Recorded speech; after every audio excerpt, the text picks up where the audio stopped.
ಒಂದು ಹೊತ್ತಿನ ಊಟದ ಸಂದರ್ಭದಲ್ಲಿ ಕೂಡ ಬಗೆ ಬಗೆಯ ತಿಂಡಿ ತಿನಿಸುಗಳನ್ನು ತಿಂತಾ ಇದ್ದಂತಹ ದರ್ಶನ್ ಈಗ ಒಂದು ತುತ್ತು ಮನೆ ಊಟ ಸಿಕ್ಕರೆ ಸಾಕಪ್ಪ ಅಂತ ಪರಿತಪಿಸುವಂತಹ ಪರಿಸ್ಥಿತಿ ಈ ಜೈಲೂಟದಿಂದಾಗಿ ಆಗಿದೆ. ಜೈಲೂಟ ತಿಂದು ಅದು ಹೊಟ್ಟೆಗೆ ಆಗ್ತಾ ಇಲ್ಲ, ನಿದ್ದೆ ಬರ್ತಾ ಇಲ್ಲ ಅಂತೆಲ್ಲ ಹೇಳಿಕೊಂಡು ಹೈಕೋರ್ಟ್ನ ಮೆಟ್ಟಿಲೇರಿದ್ರೂ ಕೂಡ ಅವರ ಆಸೆಗೆ ತಣ್ಣೀರು ಬಿದ್ದಿದೆ. ಅತ್ತ ಪವಿತ್ರ ಗೌಡ ಮಾತ್ರ ಎಲ್ಲಿ ದರ್ಶನ್ ತನ್ನಿಂದ ದೂರ ಆಗ್ಬಿಡ್ತಾನೋ ಅಂತ ಕಣ್ಣೀರಿಡ್ತಾ ಇದ್ದಾಳಂತೆ. ಜೊತೆಗೆ ಶೆಡ್ನಿಂದ, ಯಾವ ಶೆಡ್ನಲ್ಲಿ ರೇಣುಕಾಸ್ವಾಮಿಯ ಮರ್ಡರ್ ನಡೆದಿತ್ತು ಆ ಶೆಡ್ನಿಂದ ತಪ್ಪಿಸಿಕೊಳ್ಳಲು ಡಿ ಗ್ಯಾಂಗ್ ಮಾಡಿದ್ದ ಖತರ್ನಾಕ್ ಪ್ಲಾನ್ ಕೂಡ ಈಗ ಬಯಲಾಗಿದೆ.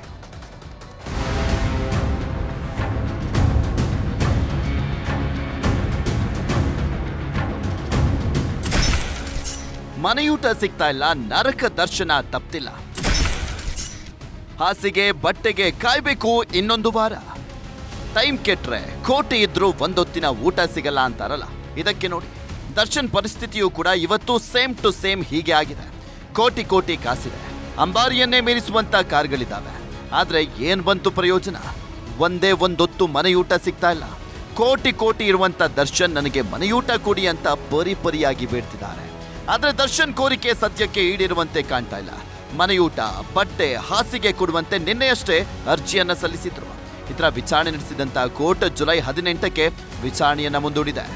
ಅವರು ಒಂದು ಸೆಲೆಬ್ರಿಟಿ, ಅವ್ರಿಗೆ ಏನಾಗ್ತಿದೆ, ಫುಡ್ ಇಂದ ಅವ್ರಿಗೆ ಸ್ವಲ್ಪ ಎಫೆಕ್ಟ್ ಆಗ್ತಾ ಇದೆ. ಅದಕ್ಕೋಸ್ಕರ ನೆಸೆಸಿಟಿ ಇದೆ ಅವ್ರಿಗೆ. ಫುಡ್ ಇಂದ ಅವ್ರಿಗೂ ಸ್ವಲ್ಪ ಬೇರೆ ಇಲ್ಲಿ ಕೂಡ ಫುಡ್ ಇಂದ ಯಾವುದೇ ಪ್ರೋಟೀನ್ಸ್ ಇರಲ್ಲ. ಅವ್ರಿಗೆಲ್ಲ ಅದೆಲ್ಲ ಮೇಂಟೈನ್ ಮಾಡಿದಾಗ ಸೆಲೆಬ್ರಿಟೀಸ್ ಆಗಿ ಅವರ ಕೆರಿಯರ್ಗೆ ಅದು ಬಹಳ ವೆರಿ ಇಂಪಾರ್ಟೆಂಟ್. ಅದು ಅವ್ರಿಗೆ ಅದರಿಂದ ಬೇರೆ ಪ್ರಾಬ್ಲಮ್ಸ್ಗಳು ಆಗಬಾರ್ದಲ್ಲ ಹೆಲ್ತ್ ಫ್ಯೂಚರ್ಗೆ, ಅದಕ್ಕೋಸ್ಕರ ಅವ್ರು ಹಾಕೊಂಡಿದ್ದಾರೆ ಅಷ್ಟೇ. ಅದರಲ್ಲೇನು ಹೇಳಂತದಿಲ್ಲ. ಪತ್ನಿ, ಮಗ, ಅಕ್ಕ, ಭಾವನ, ದರ್ಶನ. ನಟ ದರ್ಶನ್ ಜೈಲು ಸೇರಿ ಇವತ್ತಿಗೆ 19 ದಿನಗಳೇ ಆಗೋಯ್ತು. 3ನೇ ಬಾರಿ ಜೈಲಿಗೆ ಆಗಮಿಸಿರುವಂತ ದರ್ಶನ್ ಪತ್ನಿ ವಿಜಯಲಕ್ಷ್ಮಿ, ಮಗ ವಿನೇಶ್ ಜೊತೆ ಇವತ್ತು ದರ್ಶನ್ ಅಕ್ಕ ಭಾವ ಕೂಡ ಇದ್ರು. ಆರೋಗ್ಯವನ್ನ ವಿಚಾರಿಸಿದ್ರು. ಮೊದಲೇ ಜೈಲೂಟ ಸೇರ್ತಾ ಇಲ್ಲ, ಹೀಗಾಗಿ ಒಂದಿಷ್ಟು ಹಣ್ಣುಗಳನ್ನ ತಂದು ಕೊಟ್ಟಿದ್ದಾರೆ. ಮಗನನ್ನ ನೋಡ್ತಾ ಇದ್ದಂತೆ ದರ್ಶನ್ ಕಣ್ಣಾಲಿಗಳು ಒದ್ದೆ ಆದ್ವಂತೆ. ಪವಿತ್ರ ಬಂಧನ ಬ್ರೇಕ್. ಅಮ್ಮನ ಮುಂದೆ A1 ಕಣ್ಣೀರು. ದರ್ಶನ್ ಇವತ್ತು ಜೈಲುವಾಸ ಅನುಭವಿಸ್ತಾ ಇರುವಂತದ್ದೇ ಆಪ್ತ ಗೆಳತಿ ಪವಿತ್ರ ಗೌಡ ವಿಷಯವಾಗಿ. ಸ್ವಾಮಿ ಕೊಲೆ ಕೇಸ್ನಲ್ಲಿ ಯಾವಾಗ ಜೈಲು ಪಾಲಾದ್ರು ಇಬ್ಬರು ಕೂಡ ದೂರ ಆಗಿದ್ದಾರೆ. ಒಬ್ಬರಿಗೊಬ್ಬರು ಎದುರು ಬದ್ರು ಬಂದರೂ ಕೂಡ ಮುಖ ನೋಡ್ತಾ ಇಲ್ಲ.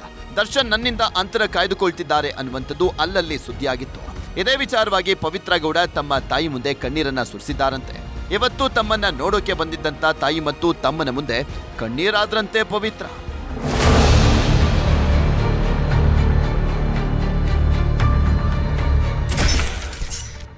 ದಿನಕ್ಕೊಂದರಂತೆ ಬಯಲಾಗ್ತಾ ಇದೆ ಡಿ ಗ್ಯಾಂಗ್ ರಹಸ್ಯ.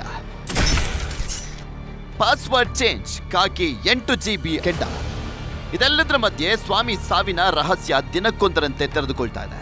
ಒಂದೇ ಒಂದು ಸಾಕ್ಷಿಯು ಮಿಸ್ ಆಗದಂತೆ ಡಿ ಗ್ಯಾಂಗ್ ಕೋಳು ಸುತ್ತಕೊಳ್ತಾ ಇದೆ. ಸ್ವಾಮಿ ಕೊಲೆಯಾದಂತ 2 ದಿನದ ನಂತರ ಡಿ ಗ್ಯಾಂಗ್ ಮಾಡಿದಂತ ಖತರ್ನಾಕ್ ಕೆಲಸವನ್ನ ಕಾಕಿ ಪಡೆ ಬಯಲು ಮಾಡಿದೆ. ಸ್ವಾಮಿ ಕೊಲೆ ಕೇಸ್ನಲ್ಲಿ ಸಣ್ಣದೊಂದು ಸುಳಿವು ಸಹ ಸಿಗಬಾರ್ದು ಅಂತ ಇಮೇಲ್ ಐಡಿ ಪಾಸ್ವರ್ಡ್ ಚೇಂಜ್ ಮಾಡಿದ್ರು. ಯಾಕಂದ್ರೆ ಐಡಿ ಬದಲಿಸಿದ್ರೆ ಪೊಲೀಸರು ಟ್ರೇಸ್ ಮಾಡೋದು ತುಂಬಾ ಕಷ್ಟ. ಹೀಗಾಗಿನೇ ಆರೋಪಿ ನಂದೀಶ್ ಮತ್ತು ದೀಪಕ್ ಪಾಸ್ವರ್ಡ್ ಬದಲಿಸಿದ್ರು. ಇದಕ್ಕಾಗಿನೇ ಸೈಬರ್ ಎಕ್ಸ್ಪರ್ಟ್ಗಳ ನೆರವನ್ನ ಕೂಡ ಪಡೆದಿದ್ರಂತೆ. ಕೊಲೆ ಕೇಸ್ನಲ್ಲಿ ತಪ್ಪಿಸಿಕೊಳ್ಳೋದಕ್ಕೆ ಏನೇ ಸರ್ಕಸ್ ಮಾಡಿದ್ರೂ ಪ್ರಯೋಜನವಾಗಿಲ್ಲ. ಪೊಲೀಸರು ಟೆಕ್ನಿಕಲ್ ಸಾಕ್ಷ್ಯಕ್ಕಾಗಿ ಗೂಗಲ್ ಟೈಮ್ಲೈನ್ ಮೊರೆ ಹೋಗಿದ್ದಾರೆ. ಈ ವೇಳೆ ಸುಮಾರು 8 GB ಮಾಹಿತಿ ಸಂಗ್ರಹವಾಗಿದ್ದು, ಇದರಲ್ಲಿ ಆರೋಪಿಗಳ ಚಲನವಲನ ಪತ್ತೆಯಾಗಿದೆ. ಈ ಸಾಕ್ಷ್ಯವನ್ನ ಮುಂದಿಟ್ಟಾಗ ಆರೋಪಿಗಳು ಅಸಲಿ ಸತ್ಯ ಬಾಯ್ಬಿಟ್ಟಿದ್ದಾರೆ.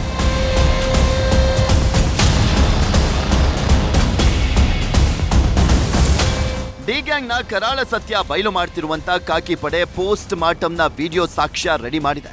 ಇದೇ ಈಗ ಟೆಕ್ನಿಕಲ್ ಸಾಕ್ಷ್ಯದ ಜೊತೆಗೆ ಪ್ರತ್ಯಕ್ಷ ಸಾಕ್ಷ್ಯವೂ ಕೂಡ ಆಗಲಿದೆ. ತನಿಖಾಧಿಕಾರಿ ಸಮ್ಮುಖದಲ್ಲಿ ಪೋಸ್ಟ್ ಮಾರ್ಟಮ್ ರೆಡಿ ಮಾಡಲಾಗಿದ್ದು, ಒಟ್ಟು 16 ಕಡೆಗಳಲ್ಲಿ ಗಂಭೀರ ಗಾಯದ ಗುರುತುಗಳು ಪತ್ತೆಯಾಗಿದೆ. ಮರ್ಮಾಂಗಕ್ಕೂ ಕೂಡ ಪೆಟ್ಟು ಬಿದ್ದಿರುವಂತದ್ದನ್ನ ಉಲ್ಲೇಖಿಸಲಾಗಿದ್ದು, ಸ್ಯಾಂಪಲ್ಸ್ಗಳನ್ನ FSLಗೆ ರವಾನಿಸಿದ್ದಾರೆ. ಡಾಕ್ಟರ್ ಪ್ರದೀಪ್ ನೇತೃತ್ವದಲ್ಲಿ ಮರಣೋತ್ತರ ಪರೀಕ್ಷೆ ನಡೆದಿದ್ದು, ವರದಿ ಮೇಲೆ ಸಹಿ ಮಾಡಿಸಿ ಇದನ್ನ ಸಾಕ್ಷಿ ಮಾಡಲಾಗಿದೆ. ಒಟ್ನಲ್ಲಿ ಸ್ವಾಮಿ ಕೊಲೆಯಾಗಿ ತಿಂಗಳುಗಳೇ ಉಳಿದ್ರೂ ಕೂಡ ದಿನಕ್ಕೊಂದು ಬ್ರೇಕಿಂಗ್ ನ್ಯೂಸ್ ಹೊರಬರ್ತಾ ಇದೆ. ಅತ್ತ 10 ವರ್ಷದ ಪವಿತ್ರ ಬಂಧನವೂ ಕೂಡ ಮುರಿದು ಬೀಳುವಂತ ಲಕ್ಷಣ ಕಾಣ್ತಾ ಇದೆ. Bureau report, news 18. ಕನ್ನಡಿಗರ ನೆಚ್ಚಿನ ನ್ಯೂಸ್ 18 ಕನ್ನಡ ಈಗ ವಾಟ್ಸ್ಆಪ್ನಲ್ಲೂ ಲಭ್ಯ. ಕರ್ನಾಟಕ, ದೇಶ ವಿದೇಶಗಳ 360 ಡಿಗ್ರಿ ಸುದ್ದಿಯ ವಿವರಗಳನ್ನ ನಿಮ್ಮ ಕೈ ಬೆರಳುಗಳಲ್ಲೇ ಪಡಿಲಿಕ್ಕೆ ಈ QR ಕೋಡ್ ಅನ್ನ ಸ್ಕ್ಯಾನ್ ಮಾಡಿ, ನಮ್ಮ ಚಾನಲ್ ಫಾಲೋ ಮಾಡಿ, ನೋಟಿಫಿಕೇಶನ್ ಆನ್ ಮಾಡಿ.